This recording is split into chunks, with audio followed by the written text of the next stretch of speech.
বেগমগঞ্জ উপজেলার ১১ নং দুর্গাপুর ইউনিয়নের ৬ নং ওয়ার্ডে সাইফুল ইসলামের পৈতৃক সূত্রে মালিকানাধীন ৬০ ডিসিমিল জায়গা থেকে রাতের আধারে মাটি কেটে নিয়ে যাওয়ার অভিযোগ উঠেছে।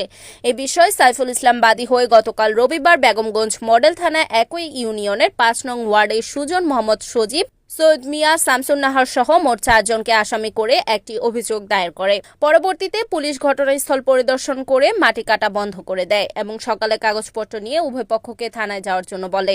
কিন্তু বিবাদীরা পুলিশ চলে যাওয়ার পর আবার রাতের আধারে ভেকু দিয়ে মাটি কাটা আরম্ভ করে। ভুক্তভোগী সাইফুল ইসলাম জানান, ১০৩৪১ নং দাগে আমি মাটি কাটা অংশে ৬০ ডিসিমিল জায়গার মালিক হই, কিন্তু বিবাদীগণ জোরপূর্বক আমার জায়গা থেকে গাছ কেটে এবং ভেকু দিয়ে মাটি কেটে নিয়ে যাচ্ছে। এ ব্যাপারে উপজেলা সহকারী কমিশনার ভূমি কর্মকর্তা শাহাদাত হোসেন বলেন, এই ব্যাপারে আমি কোনো অভিযোগ পাইনি। অভিযোগ পেলে অতি দ্রুত ব্যবস্থা গ্রহণ করা হবে।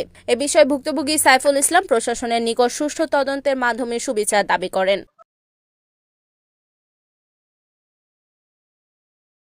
১১ নং দুর্গাপুর ইউনিয়নের ৬ নং ওয়ার্ডের বাসিন্দা। আমার পৈতৃক সম্পত্তির পরে জায়গা দাবি করে ওরা হঠাৎ করে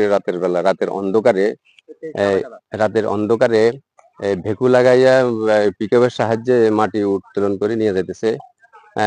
এর মধ্যে একজনের নাম হলো সুজন, হাসান আর সোহেল। এই ৩ জনে আমার মাটিগুলো নিয়ে যেতেছে। আমি আপনাদের মাধ্যমে সুস্থ বিচার বেগমগঞ্জ থানার মধ্যে আমি মামলা দায়ের করি। মামলা দায়ের পরিপ্রেক্ষিতে ওনারা কিছু সময়ের জন্য এটা স্থগিত রাখছে। এরপরে আবার আমরা ঘরে চলে যাওয়ার পরে রাতের বেলা আবার শুরু করে এবার মাটি নিয়ে যেতে খনন করি। আপনাদের মাধ্যমে আমি সুস্থ বিচার চাইতেছি আর কি, প্রশাসনিকের কাছে আর কি।